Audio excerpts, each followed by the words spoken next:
Бүгін сіздерге қолөнерден өздеріңізге ұстайтын ата-бабамыздан келе жатқан қолөнердің түрі қоржын жасап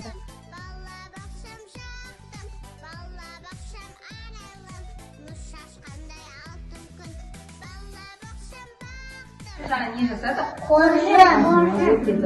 Енді қазір сіздермен бірге сырмақ жасаймыз. Сырмақ дегеніміз біздің ерте заманда астымызға төсейтін, үйде қазір төсейтін сол төсейтін. Балалар өте әдемі сырмақ жасадық. Қошқар мүйіз, түйе табан.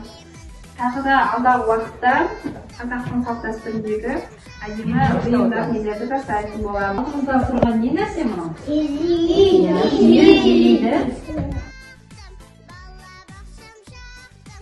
Балалар, келесі қазақтың салт дәстүрлеріне келетін болсақ, бізде қандай салт дәстүрлеріміз бар екен қарайықшы? Сүйінші сұрау, байғазы, асар, бесік той, сау кесу, сүндет той. Бұлардың барлығы қазақтың салт дәстүрлері екен балалар.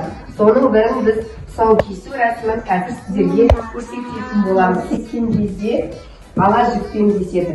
Ешкімнің ала жібін таптамасын деген тілекпен. Бисмилlah деп сіздерге сау кесу рәсімін көрсетіп жіберейік. Аяғынан қайлап, сауыңды кесейін, күрмеуіңді шешейін, қас-қасқылан қас-қылан. Қандарды көріп өтістер? Қаушақ, май, сайсасындар және қор, және балалардың жем тағамы. Бұлар қазақтың ұлттық тағамдары. Ал балалар ендеше алжапқыш киімдерімізді киіп, бізге көмектесуге дайындалайық. Балалар, жаңа біздер бауырсақпен таныстық. Бауырсақтың құрамына астық, ұн, май, жылы сүт, жұмыртқа. Сол арқылы қамыр дайындаймыз. Балалар, жаңағы жайған қамырымыздан осындай бауырсақтар піседі. Бауырсақты пісіру үшін біздер қызған майға қуырып аламыз. Балалар, қазақтың ұлттық тағамдарының бірі құрт. Құрт сүт өнімдерінен жасалады. Сүтті біз қайдан аламыз, балалар? Сиырдан аламыз.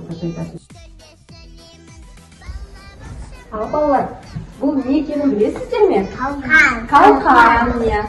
Бүгін біз тарының қалқанынан жент жасаймыз. Мейіз.